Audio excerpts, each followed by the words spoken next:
আসসালামু আলাইকুম ওয়া রাহমাতুল্লাহ। প্রিয় দর্শক, আমরা এখন একটা ভিডিও দেখব ইমাম সাহেবের কতটা মর্যাদা, এটা নিয়ে গিয়াসউদ্দিন তাহিরি তিনি আলোচনা করেন। তিনি বলেন, যার নাই কোনো গতি তিনি নাকি করে ইমামতি। আসলে আমরা ভিডিওটি সম্পূর্ণ দেখি আল্লামা গিয়াসউদ্দিন তাহিরি কি বলে ভিডিও। করো যার নাই কোনো গতি সে বুঝি করে ইমামতি। খতিব কত টাকা বেতন দেয়? ৯,০০০। কত টাকা? আচ্ছা ৯,০০০ বেতন দে। আচ্ছা আস্তে কথা এক কথা কইস না, সে চলো মনে দেখি দেন মাশাআল্লাহ আড্ডি দেন। দেখছেন নি এই লোকটা যদি সিএনজি চালা ৫০০ করে রুজি করলে মাসে কত? ১,০০০ করে রুজি করলে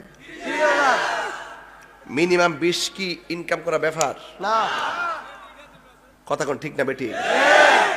এই লোকটা যে নামাজ পড়াইতেছে হ্যাঁ মনে করে, অনেকে মনে করে হ্যাঁ মনে কোনো উপায় নাই, জান নাই কোনো গতি সে বুঝি করে ইমামতি। এগুলা ভুল ধারণা।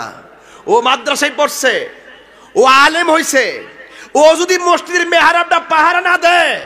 আল্লামা গিয়াসউদ্দিন তাহিরি হুজুর যিনি কথাগুলো বলছেন, এই কথাগুলো অবশ্যই একটা গুরুত্বপূর্ণ কথা।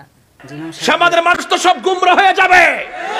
এই জন্য ইমাম সাহেবরা ধর্মীয় সম্প্রীতি, আল্লাহর ইবাদত, ওই নামাজের সর্বোত্তম ইবাদত, এই নামাজের পাহারা দেওয়ার জন্য মেহরাবটা পাহারা দেয়। কথা বলেন ঠিক কি?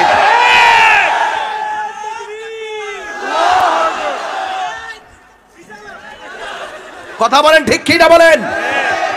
এই জন্য ইমাম সাহেবদের কথা কেন বলছি, ওই হাসরের মাঠে আইসা পড়ছে ওয়াজ, এই জন্য এখানে ঢুকে গেছি গা, না কইলেও তো হক আদায় হবে না। কথা বলেন ঠিক না বেঠিক? আমার পরিষ্কার কথা। আরে ভাবছিলাম শেষ করুম, কিন্তু ওয়াজটা একটু বাইরে গেছে, অসুবিধা হইব। আমরা না আবার আমার মতন না খাই আইছিলাম, মানে কষ্ট পান।